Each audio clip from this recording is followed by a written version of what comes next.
All right. Hi, New Life Church.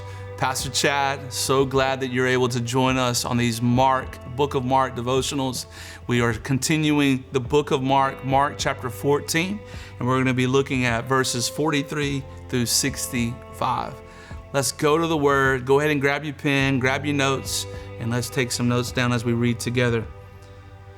No sooner were the words out of his mouth when Judas, the one out of the 12, showed up, and with him a bunch of thugs.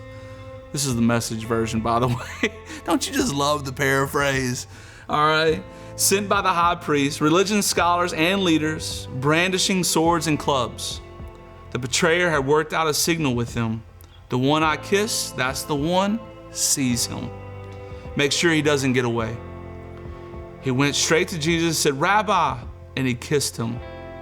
The others then grabbed him and roughed him up. One of the men standing there unsheathed his sword, swung, and came down on the chief priest's servant, lopping off the man's ear. Jesus said to them, What is this, coming after me with swords and clubs, as if I were a dangerous criminal? Day after day I've been sitting in the temple teaching, and you never so much as lifted a hand against me. What you in fact have done is confirm the prophetic writings. All the disciples bailed on him. A young man was following along, and all he had was a bedsheet. Some of the men grabbed him, got him away, running off, leaving them holding the sheet. They led Jesus to the chief priests, where the high priests, religious leaders, and scholars had gathered together. And Peter followed a safe distance until they got to the chief priest's courtyard, where he mingled with the servants and warmed himself at the fire. Here's the key verse that I want us to pay attention to. The high priest, conspiring with the Jewish council, looked high and low for evidence against Jesus by which they could sentence him to death. Key verse. They found nothing. Plenty of people were willing to bring a false charge, but nothing added up, and they ended up canceling each other out. Then a few of them stood up and lied. We heard him say, I'm going to tear down this temple, built by hard labor, and in 3 days build another without lifting a hand. But even they couldn't agree exactly. In the middle of this, the chief priest stood and asked Jesus, What do you have to say to this accusation? Jesus was silent. He said nothing. The chief priest tried again, this time asking, Are you the Messiah, the Son of the Blessed?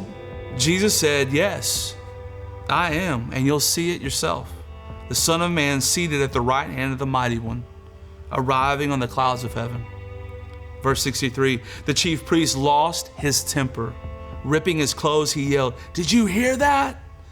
After that, do we need witnesses? You heard the blasphemy.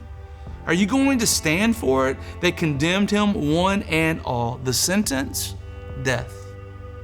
Some of them started spitting at him. They blindfolded his eyes, then hit him, saying, Who hit you? Prophesy. The guards, punching and slapping, took him away. Here's the big thought. They found none. They found none. The accusations, there was nothing against Jesus that would incriminate him. Nothing. He did nothing wrong. Here's going back to the verse of the day. The high priest, conspiring with the Jewish council, looked high and low for evidence against Jesus by which they could sentence him to death. They found nothing. Look, this passage walks through the moment Jesus is betrayed and arrested. A young man runs away. Jesus stands before the council, where the chief priests and elders and scribes confront and condemn him. But there was nothing to testify against Jesus. But yet they killed him anyway. Can we just be honest? There is plenty to testify against us. A lot. But Jesus died so that we wouldn't have to. Aren't you thankful for his grace and his love, this compassion that he has poured out on us, this forgiveness of sin? Look, he represented you and I in death. Can we just represent him in life? Try to live in a way so that no one would find anything to testify against you with. At the end of the day, here's purpose. It's to love the Lord your God with all your heart, soul, mind, and strength, and love your neighbor as yourself. And in this pursuit, here's who we wind up becoming, more and more like Jesus. That's purpose. That's what we're called to as Christ followers, that we would surrender like our ideas, our agenda, and then we would follow him with full devotion. Let's go for it with all that we've got. And let's just stay in this attitude of just thanks and just gratitude for what Jesus has done for us. Even though he didn't deserve it, he did it for you and me.